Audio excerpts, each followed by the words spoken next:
What's going on, guys? So today I want to talk about something pretty serious, and that is how you're going to find clients in 2021 and leading into 2022.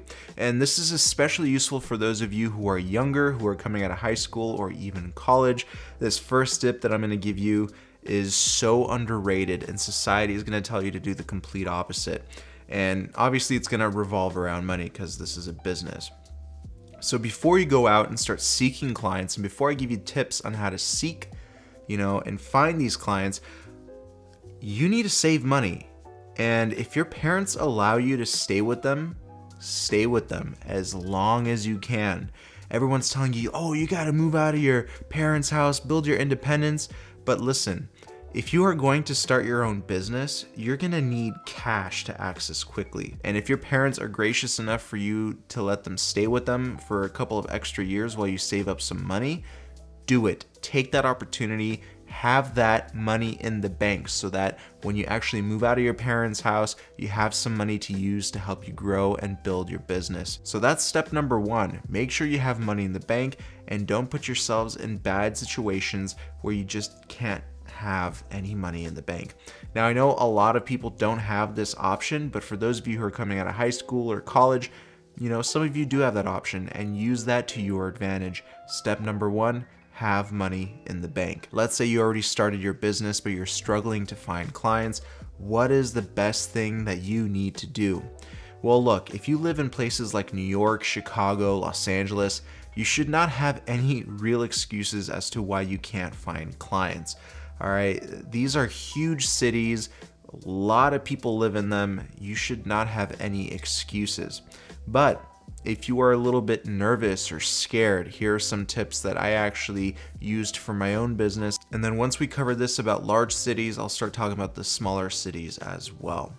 So with the large cities, for example, New York, LA, Chicago, you're gonna have a lot of Instagram, celebrities, Facebook celebrities, YouTube celebrities.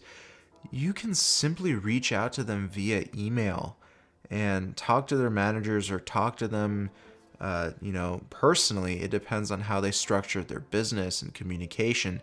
But don't be scared to email them. Now, before you reach out to them, it's extremely important that you have some sort of reel or a portfolio online where they can actually see your work. And believe it or not, Instagram is one of the best online portfolios that you can use to help show people what you are capable of doing.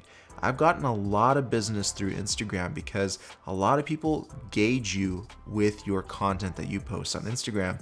It's one of the most used platforms when a company decides to hire you. My last job doing social media, the people that hired me looked solely at my Instagram. They checked what kind of content I was posting, and they judged me based off of that. So make sure you have a strong Instagram platform.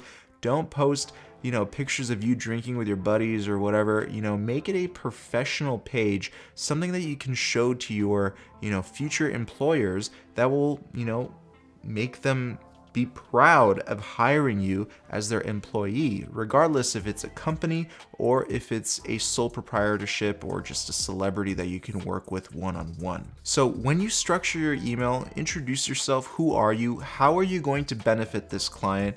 And, talk about your location, where you're at, and also drop a link to your online portfolio. Now, if you don't have an online portfolio or any work to demo, you need to get yourself out there. You need to ask your friends, your family, see if they'll be in a couple of your videos. Ask them if they need a wedding shot, a party shot, a short skit shot. Get work done ASAP, whatever it takes.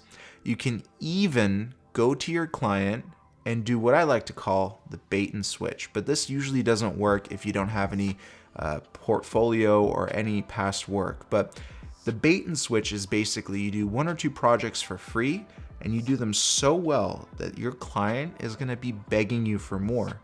But you're going to start bringing up terms such as you got to pay me X amount for this, X amount for that, and eventually lead down the road to a monthly retainer. You're going to be so good that they can't say no. That's the bait and switch, all right? That's you. You got to be the bait and switch.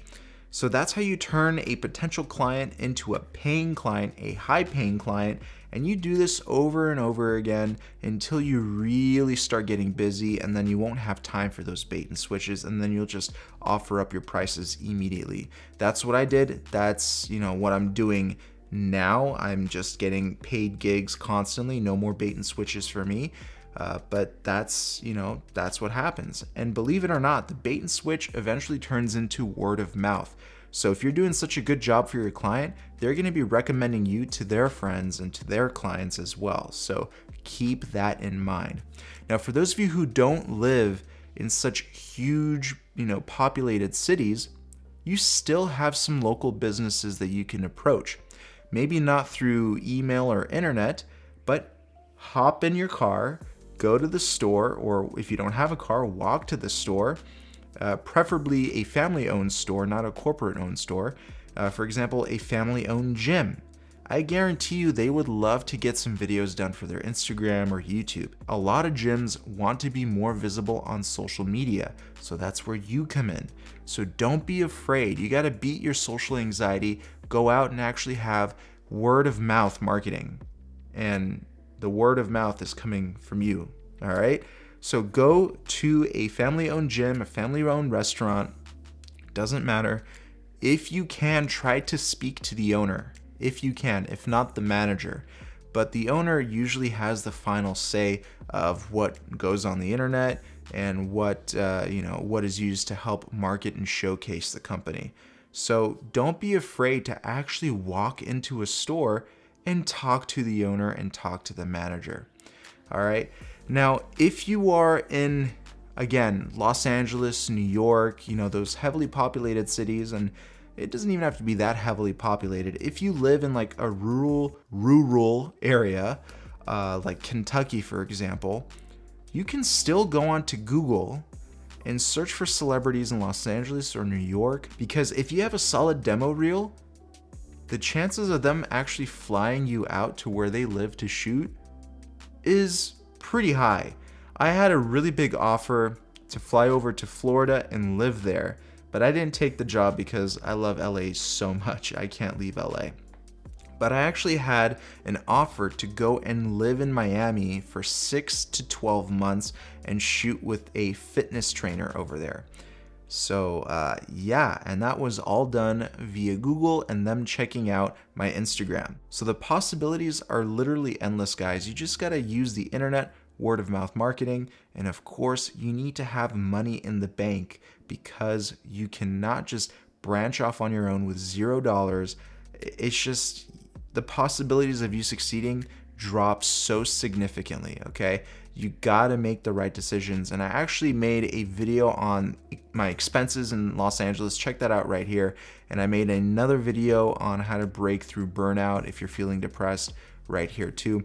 I wanna start making more of these types of videos because a lot of you are responding to them and liking the advice that I have, and I just want to share more and more of what it took for me to build my business, and I want to be as transparent with you as possible. So if these tips and tricks have helped you out, let me know in the comment section below. Give this video a like and subscribe with those notifications turned on, and I'll see you in another video. Peace.